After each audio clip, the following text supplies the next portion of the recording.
देखो, global trade US dollar में हो रही होती है और जिन मार्केट्स में आप लोग शॉर्ट टर्म ट्रेडिंग कर रहे होते हो ना, हर मार्केट यूएस डॉलर के अगेंस्ट ट्रेड हो रही है।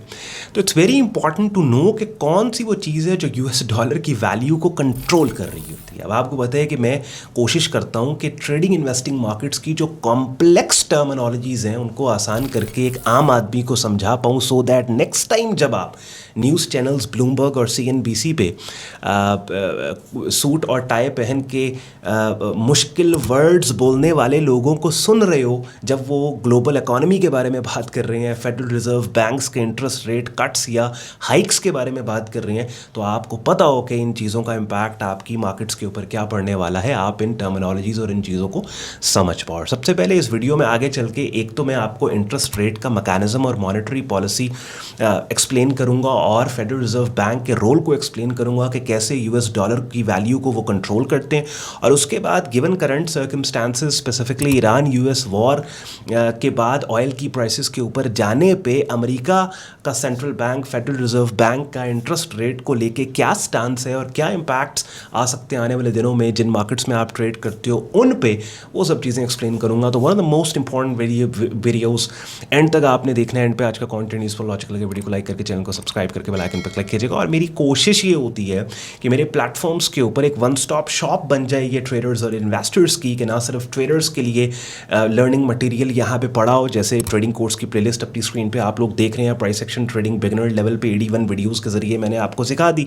फिर आप फंडामेंटल एनालिसिस और मैक्रो और माइक्रो इकोनॉमिक फैक्टर्स जो कि मार्केट्स को इम्पैक्ट करते हैं उनकी भी एटलीस्ट आपको समझ हो। आई एम नॉट सेइंग कि आप उनको एक्टिवली यूज करो ट्रेडिंग डिसीजंस में। Even I am price action trader and I don't use these factors when I am taking a trade, because specifically I am looking at the price chart कि price chart मुझे क्या बता रहा है। I still believe that, but at least I want to be informed trader कि अगर मैं price chart को भी ट्रेड करूं और मेरी लेट्स सपोज कोई ट्रेड एक्टिव है और वहां पे सेंट्रल बैंक के चेयरपर्सन की अनाउंसमेंट हो रही है, उसने कोई बात की है, क्वांटिटेटिव ईजिंग की बात की है, मॉनेटरी पॉलिसी, तो आई नो कि मुझे किस तरीके से अपने काम को लेके चलना है, मुझे किस तरीके से जिसको नेविगेट करना है। तो स्टार्ट करते हैं। सबसे पहले आपने ये अंडरस्टैंड करना है कि किसी भी मुल्क की करेंसी की वैल्यू को कंट्रोल उस मुल्क का सेंट्रल स्टेट बैंक कर रहा होता है, और जो टूल उसके पास होता है कि जिससे वो अपनी करेंसी की वैल्यू को कंट्रोल करता है, उस टूल को बोला जाता है interest rate, monetary policy. Monetary policy mainly दो तरह की होती हैं, tight monetary policy, loose monetary policy. अब यहाँ पे एक पूरा केस बिल्ड करने के बाद जब ये एक मैकेनिज्म आपको समझ आ जाएगा, then I will move to the recent events और फिर हम देखेंगे कि federal reserve bank of America April end पे रेट्स बढ़ाने वाला है, कम करने वाला है, बढ़ाएगा, बढ़ने की एक्सपेक्टेशन पे मार्केट्स कैसे एक्ट करेंगी और कम होने की एक्सपेक्टेशन पे मार्केट्स कैसे एक्ट करेंगी। देखो, होता बेसिकली क्या है, जैसे ईरान यूएस वॉर चल रही है ना, तो इसकी वजह से ऑयल महंगा हुआ। ऑयल महंगे होने की वजह से आप देख रहे हैं कि पूरी दुनिया में महंगाई हुई है। ठीक है, अब अमेरिका की स्पेसिफिकली हम बात करें, अमेरिका में महंगाई हुई है। महंगाई का मतलब क्या होता है कि लेट्स से एक चीज़ ख़रीदने के लिए जहाँ पे पहले आपको $2 देने पड़ते थे, अब चूँकि महंगी हो गई चीज़ तो अब आपको $3 देने पड़े। यानी पहले आप $2 के नोट, 2 नोट देते थे, अब आपको 3 नोट्स देने पड़ेंगे। करेंसी नोट्स की बात कर रहा हूँ। एक चीज़ जहाँ पे पहले $10 की मिलती थी, आप एक करेंसी नोट $10 का देते थे आप वो चीज़, लेकिन अब महंगाई की वजह से अब $15 की वो चीज़ हो गई, अब आपको 2 नोट्स देने हैं, एक $10 का, एक $5 का। या महंगाई अगर मज़ीद वॉर एस्केलेशन के नतीजे में बढ़ती है तो आप देखेंगे कि $20 की वो चीज़ हो गई जो पहले $10 की, तो अब आपको 2 नोट्स 10-10 के देने पड़े।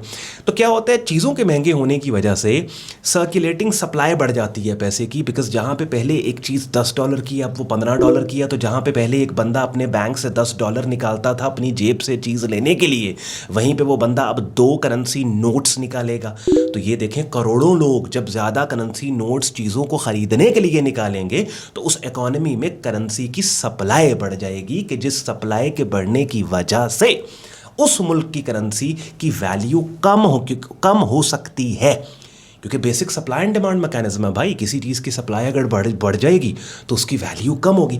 यहाँ पे फिर अपने यूएस डॉलर की वैल्यू को कंट्रोल करने के लिए सेंट्रल बैंक जंप करता है और उसकी मॉनेटरी पॉलिसी में वो क्या करेगा कि वो इंटरेस्ट रेट्स बढ़ाने की बात करेगा और लोगों को बोलेगा कि भैया हम आपको आपके डॉलर के ऊपर अब ज़्यादा मुनाफा देंगे, तो अपना डॉलर हमें दो, बैंकों में रखवाओ। तो जितना भी सर्कुलेटिंग मनी इकोनॉमी में है उसका एक मेजर पोर्शन जब बैंक्स में चला जाता है, जब बैंक्स में जाएगा तो सप्लाई के कम होने की वजह से डॉलर एक तो स्ट्रेंथन होगा, लेकिन इससे इन्फ्लेशन कैसे कंट्रोल होगी, महंगाई कंट्रोल कैसे होगी? देखना ये एक सवाल है। आपने सुना, अच्छा यार, अक्सर आम लोग देखते हैं फॉरेक्स फैक्ट्री के ऊपर इंटरेस्ट रेट अगर कम हो गया लेट्स सपोज, तो ये डॉलर के लिए भाई बुरी चीज़ है। अच्छा, गोल्ड बाय कर लो। अगर इंटरेस्ट रेट ज़्यादा हो गया तो डॉलर के लिए ये, सॉरी, इंटरेस्ट रेट कम हो गया तो डॉलर के लिए ये अच्छी चीज़ है, गोल्ड बाय कर लो, क्योंकि रेट कम होने का मतलब डॉलर वीक, रेट बढ़ गया, डॉलर स्ट्रॉन्ग, गोल्ड वीक, आप सेल कर। नहीं, इसका मैकेनिज्म समझो कि भाई महंगाई होने की वजह से रेट बढ़ा ना। अच्छा, फिर रेट बढ़ने की वजह से महंगाई कम कैसे? वो ऐसे होगी कि जब इंटरेस्ट रेट बढ़ता है ना, एक तो चलो डॉलर तो स्ट्रेंथन साइड पे गया क्योंकि सर्कुलेटिंग सप्लाई में से डॉलर बैंक में जाएगा, डॉलर की सप्लाई कम होने की वजह से डॉलर की वैल्यू बढ़ी। उसका दूसरा इंपैक्ट क्या होगा कि लोन्स महंगे हो जाएंगे, रीपेमेंट्स बढ़ जाएंगी लोगों की, मॉर्गेज महंगा हो जाएगा, बिजनेसेस की ग्रोथ कम हो जाएगी। समझें इस चीज़ को कि देखिए ना, अगर महंगाई होगी तो महंगाई से क्या, अगर इंटरेस्ट रेट बढ़ेगा तो एक बंदा जो पहले मिसाल के तौर पे $1000 अपने घर की इंस्टॉलमेंट बैंक को देता था मॉर्गेज, क्योंकि अब सूद बढ़ गया है, इंटरेस्ट रेट बढ़ गया है, तो अब वो $1500 उसको देने, $1300 देने पड़ेंगे। एक बंदा जो अपनी गाड़ी की किस्त मिसाल के तौर पर $600 देता था, उसको अब $800 देनी पड़ेगी। जब लोगों की रीपेमेंट्स बढ़ेंगी तो लोगों के पास इतना पैसा नहीं एंड ऑफ मंथ बचेगा कि वो स्पेंडिंग करे, स्पेंडिंग लोगों की कम हो जाएगी। जब लोगों की स्पेंडिंग कम हो जाएगी तो बिजनेसेस के प्रॉफिट्स कम हो जाएंगे। आपका कारोबार है, आपने 4 सेल्समैन रखे हुए हैं, ठीक है, जब आपकी सेल्स आपकी कम कैसे होंगी? लोगों के पास भाई ख़रीद की कुव्वत ही नहीं है, लोगों के पास बाइंग पावर नहीं है, आपकी ग्रोथ कम, बिजनेस की ग्रोथ कम होगी तो ऑटोमेटिकली डिमांड कम, डिमांड जब कम होगी तो इन्फ्लेशन कंट्रोल हो जाएगी। बात समझ रहे हैं? तो ये एक मैकेनिज्म। तो इसी तरीके से अमेरिका में जो मैं आपको बता रहा था 2 दिन पहले, फेडरल रिजर्व बैंक के चेयरपर्सन पॉवल कह रहे हैं रेट बढ़ भी सकते हैं, कम भी हो सकते हैं, और देखेंगे आगे हालात क्या। अब हालात 2 चीज़ें इसमें, एक मैक्रो इकोनॉमिक फैक्टर है, एक माइक्रो। मैक्रो क्या हो गया आपके पास? बड़े लेवल पे, ग्लोबल लेवल पे जो टेंशन, ईरान यूएस वॉर के नतीजे में ऑयल की कीमतों के ऊपर जाने पे चीज़ों के महंगा होना एक फैक्टर है। Federal reserve bank of America सोच रहा है रेट्स बढ़ाएं हम, क्योंकि इन्फ्लेशन हो रही है भाई, डॉलर को वैल्यू को कंट्रोल करना है। दूसरा फैक्टर फिर लेबर मार्केट की तरफ से रिपोर्ट्स आ रही हैं अमेरिका में इस हफ्ते। आज वेडनेसडे जब ये वीडियो देख रहे हैं, ADP non farm employment change आ चुका है अमेरिका की तरफ से। पिछले 1 महीने में कितनी नौकरियां प्राइवेट सेक्टर में ऐड हुई हैं, रिपोर्ट आ चुकी है, थोड़ी देर में मैं आपको दिखाता हूँ फॉरेक्स फैक्ट्री। उसके बाद फ्राइडे वाले दिन सबसे इंपॉर्टेंट नंबर मंथ का नॉन फार्म एम्प्लॉयमेंट जो अब गवर्नमेंट से आ रहा है, फार्मिंग सेक्टर को एक्सक्लूड करके सारी गवर्नमेंट सेक्टर और प्राइवेट सेक्टर की कंबाइंड पिछले 1 महीने में अमेरिकन इकोनॉमी में कितनी नौकरियां ऐड हुई हैं। और ये जो जॉब नंबर होता है, ये सेंट्रल बैंक के लिए बहुत बड़ा इंडिकेटर होता है टू असेस कि हमने रेट को क्या करना है। अब जॉब नंबर के मैकेनिज्म को भी समझ लो। बिजनेसेस वाली एग्जांपल मैंने दिया आपको। अगर इंटरेस्ट रेट बढ़ने की वजह से, लोगों की बाइंग पावर इंपैक्ट होने की वजह से आपके रेस्टोरेंट में लोग कम आने लग गए हैं, तो आप वेटर्स को कम कर दोगे। भाई लोग ही कम आ रहे हैं तो मैं वेटर्स को तनख्वाह क्यों दूं? वेटर्स को कम करने का मतलब है कि अब जॉब मार्केट इंपैक्ट हो रही है, ठीक है, जॉब मार्केट इंपैक्ट हो रही है, डिमांड कम हो गई है, बिजनेस की ग्रोथ रुक गई है। तो अब क्या हो रहा है कि अब सेंट्रल बैंक ने बिजनेसेस को सपोर्ट करना है। कैसे करेगा? अब वो इंटरेस्ट रेट कम कर देगा। बात समझ रहे हैं? क्यों कम करे? ताकि लोगों की रीपेमेंट्स कम हो, लोगों की रीपेमेंट्स कम हो, लोगों के पास महीने के एंड पे कुछ पैसा बच जाए कि वो स्पेंड करें, कंज्यूमर स्पेंडिंग बढ़े, कंज्यूमर स्पेंडिंग बढ़ेगी, पैसा सर्कुलेट करेगा, नौकरियां बढ़ेंगी। तो ये एक पेंडुलम है बेसिकली, ये एक सीसॉ है। समझ रहे हैं? सीसॉ समझते हैं कि जिसपे एक साइड पे वो जो फटा सा होता है, एक साइड पे एक बच्चा बैठता है, एक साइड पे एक बैठता है, दोनों एक दूसरे को बैलेंस कर रहे हैं। कभी ये नहीं बच्चा नीचे, कभी ये बच्चा ऊपर, कभी ये बच्चा नीचे, कभी ये बच्चा। तो मॉनेटरी पॉलिसी बेसिकली एक इक्विलिब्रियम इकोनॉमी में क्रिएट कर रही होती है। दोबारा से समझे, जल्दी से वीडियो को तमाम करके मैं यूएस ईरान वॉर के जो फैक्ट्स हैं उनको आपको डेवलपमेंट्स एक्सप्लेन करके मार्केट्स के इंपैक्ट को बताने वाला हूँ।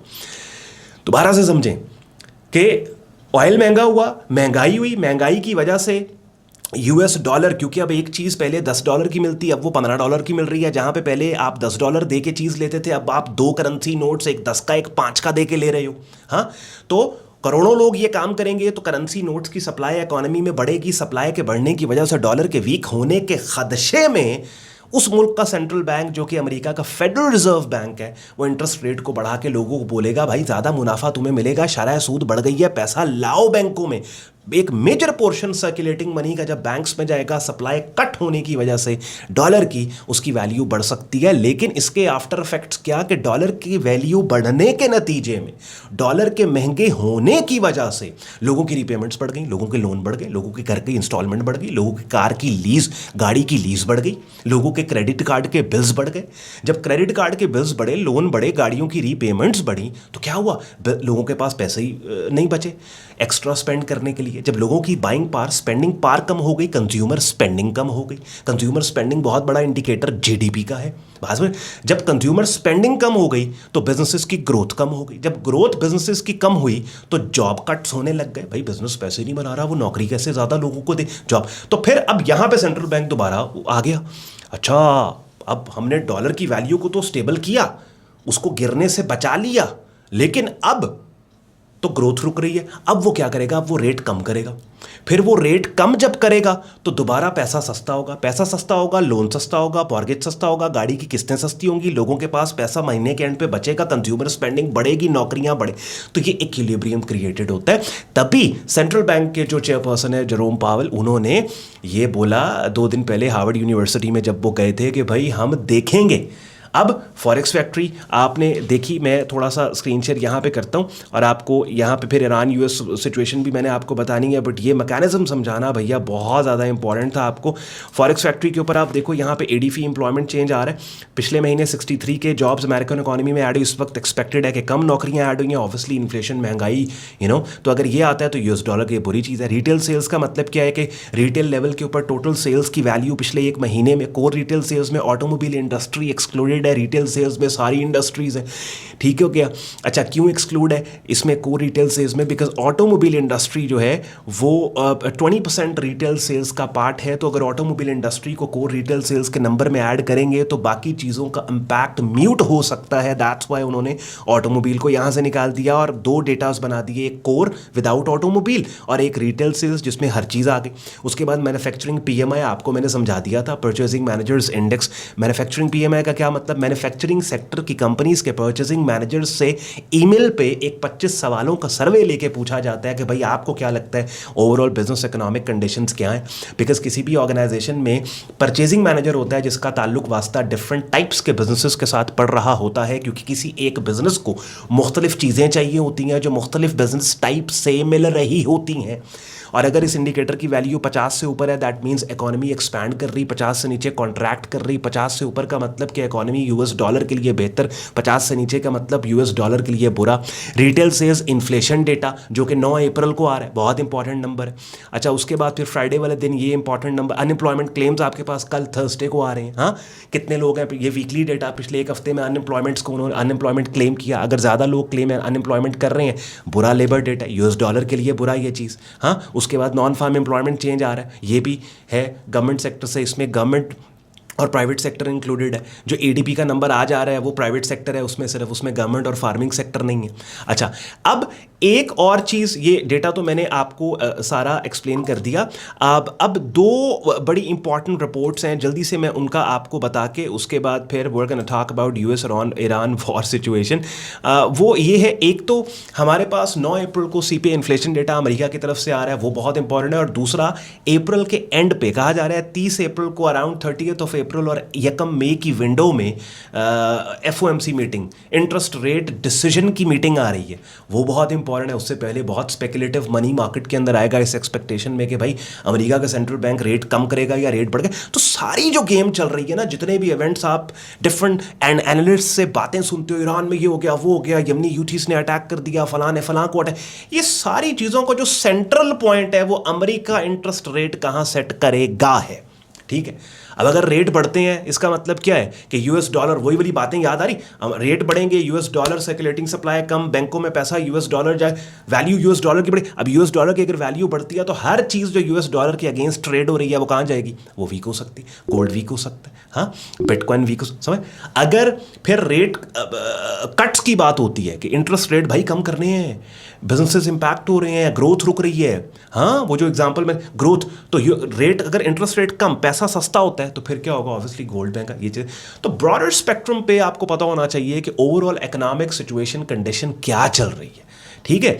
उसके बाद फिर ऑब्वियसली मैं इस बात को मानता हूँ कि हम लेवरेज ट्रेडिंग करते हैं ना, अब इन बातों के ऊपर हम स्टॉप लॉस तो नहीं, ये बातें हमें बताती हैं कि कहाँ मार्केट में आपने देना है, उसके लिए तो प्राइस चार्ट पे हमें जाना पड़ेगा, सेटअप सिग्नल्स, लेवल्स, ये वो सब चीज़ें, हाँ तो वो चीज़ें इंपॉर्टेंट है। लेकिन जब मिक्स एंड मैच इन दोनों चीज़ों को आप करते हो, थोड़ी सी बेटर अंडरस्टैंडिंग आपको होती है। वीडियो बहुत लंबी हो रही है, मैंने वीडियो तमाम करनी है, ईरान यूएस वॉर डेवलपमेंट्स के ऊपर आपसे बात करनी है, और फिर किसी और दिन इस वीडियो के कॉमेंट सेक्शन में अगर इस टॉपिक की मजीद आप डिटेल्स चाहते हैं इसमें, और फिर और चीज़ें हैं, टूल्स हैं, मॉनेटरी पॉलिसी के, सेंट्रल बैंक्स के, क्वान्टिटेटिव ईजिंग एक चीज़ है, जैसे आपने देखा इस महीने $14 बिलियन यूएस इकोनॉमी में प्रिंट करके इंजेक्ट किए जा रहे हैं फेडरल रिजर्व बैंक की तरफ से। वो एक टोटल डिफरेंट टॉपिक है कि क्वांटिटेटिव ईजिंग जो है वो क्या चीज़ होती है, पैसा प्रिंट करके फ्लश करना है इकोनॉमी में, वो क्या। तो कमेंट्स में आपके कमेंट्स के ऊपर मैं वीडियोस बनाता हूं भाई, आपके फीडबैक के ऊपर मैं वीडियो बनाता हूं कि हाँ भाई लोगों को मज़ा आ रहा है, लोग इंटरेस्टेड हैं, बातें समझना चाहते हैं, उसके कमेंट में बताना।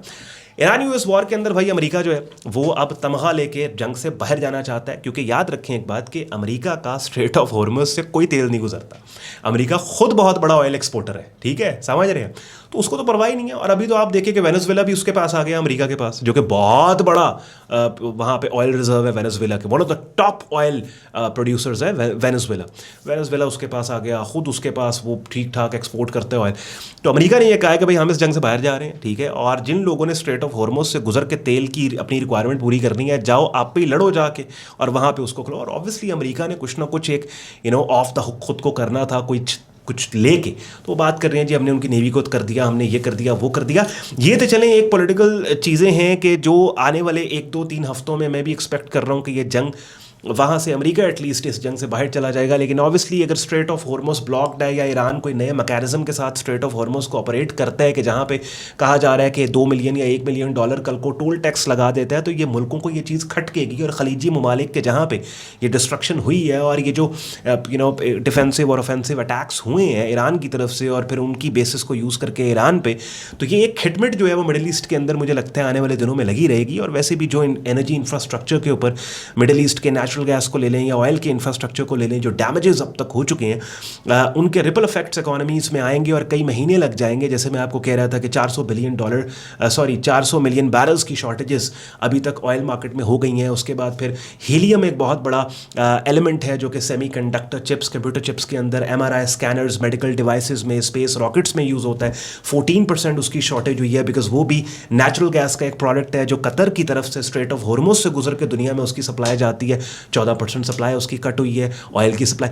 तो ये सप्लाई वापस आते आते महीने लग जाएंगे। तो जंग अगर ख़त्म भी हो जाती है, मुझे लगता है ऑयल एलिवेटेड लेवल्स के ऊपर रहेगा। और इस एलिवेशन की वजह से क्या होगा कि हायर इन्फ्लेशन के चांसेस हैं। और अब इम्पॉर्टेंट फेडरल रिजर्व बैंक के लिए ये हैं, ये जो लेबर मार्केट से रिपोर्ट आ रही है, एक आज वेडनेसडे वाले दिन, बाद टाइम आप वीडियो देखोगे रिपोर्ट आ चुकी होगी, फ्राइडे को जॉब नंबर। बिकॉज अगर जॉब नंबर लेट्स सपोज अच्छा आता है, जॉब नंबर अच्छा आता है, दैट मीन्स यूएस डॉलर को पता है कि हमारी इकोनॉमी इज परफॉर्मिंग वेल और इंटरेस्ट रेट बढ़ने की जो सट है वो हमारी इकोनॉमिक ग्रोथ ले सकती है। वो जो सट होती है ना, सट, वो हमारी इकोनॉमिक ग्रोथ हमारी ले सकती है।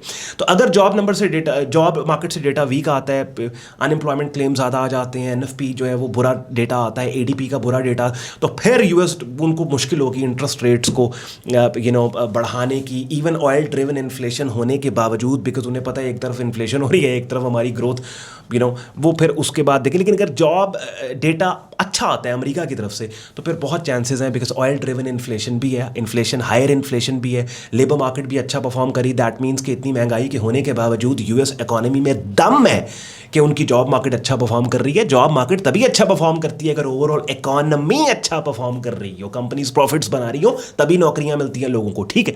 तो फिर हो सकता है वो रेट हाइक्स की तरफ जाएं। तो इस हफ्ते का मैं तभी कह रहा था जॉब नंबर बहुत इंपॉर्टेंट है। इन्फ्लेशन डेटा फिर 9 अप्रैल को, फिर 30 अप्रैल या 1 मई को आपके पास आ रहा है क्या भला, ये FOMC मॉनेटरी पॉलिसी। गल समझ आ रही? This is called fundamental analysis. हुन समझ आई जे?